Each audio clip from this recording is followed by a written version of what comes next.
Hello खदेड़ो police station. जी, मैं एक बात कहना चाहता हूँ। यही पुलिस स्टेशन है, यही पुलिस स्टेशन है। रामगिरी के खिलाफ जब एफआईआर करनी थी तो 5 घंटे तक लॉ ऑफिसर से बात करेंगे, लॉ ऑफिसर से बात करेंगे, सीनियर साहब छुट्टी पे हैं और फलां हैं, ये सारी बातें करके 24 घंटे तक नचाया था। और जब यहाँ के उलमा जो शांति का उपदेश देते हैं, पैगाम देते हैं, और यहाँ के लॉ एंड ऑर्डर को मेंटेन करने के लिए यहाँ से लेकर के उसको वहाँ तक ले जा करके पहुँचाया है, आपके संरक्षण में दिया है, तो आप ये अमन के पैगाम्बर जो है उन्हीं के ऊपर एफआईआर करते हैं। तो ठीक है, अगर इस तरीके का मसला होता है, आप कैमरा घुमाइए, ये पूरे मस्जिद के अइम्मा हज़रात, ये पूरे शहर के मस्जिदों के अइम्मा हाथ उठा करके बताएं, अगर पुलिस स्टेशन में 24 घंटे के अंदर अंदर ये मसला फॉल्स केस के तहत अगर ये खत्म नहीं किया गया तो सर इसको मुमरा को जुमा की नमाज के बाद रोडों पर लाखों की तादाद में लोगों को जमा करने से कोई माइका नहीं हो सकता। इसलिए जैसे नबी की शान में तौहीन बर्दाश्त नहीं की जा सकती है, शरीयत में भी मुदाखलत किसी की बर्दाश्त नहीं की जा सकती है। तौहीन शरीयत का मामला है, हमारे कलमे को कोई बदल नहीं सकता है।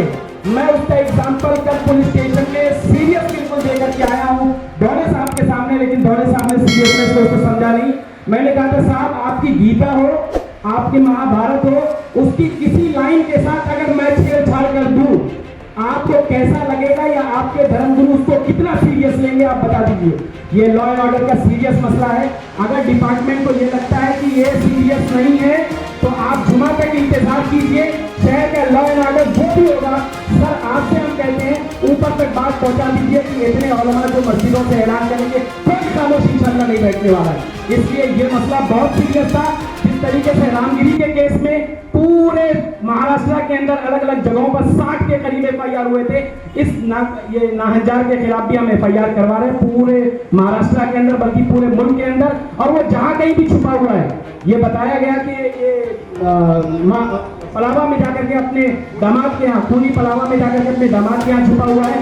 पुलिस से रिक्वेस्ट करते हैं कि आप जाइए, आप जाकर के देखिए, वो जहां कहीं भी होगा हम जमीन तंग करेंगे और कानूनी एतबार से तंग करेंगे इंशाअल्लाह। हम शहर के अमन अमान को बाकी रखना चाहते हैं, लेकिन अगर कोई अमन अमान को खराब करना चाहता है, चाहे डिपार्टमेंट का कोई भी अधिकारी हो, चाहे सीनियर साहब हो, चाहे उनके मातहत काम करने वाले लोग हो, सबसे रिक्वेस्ट करना चाहते हैं कि हम पहली बात आपसे सुन करके कहते हैं कि हम शहर के अमन अमान को गारत होता हुआ नहीं देख सकते।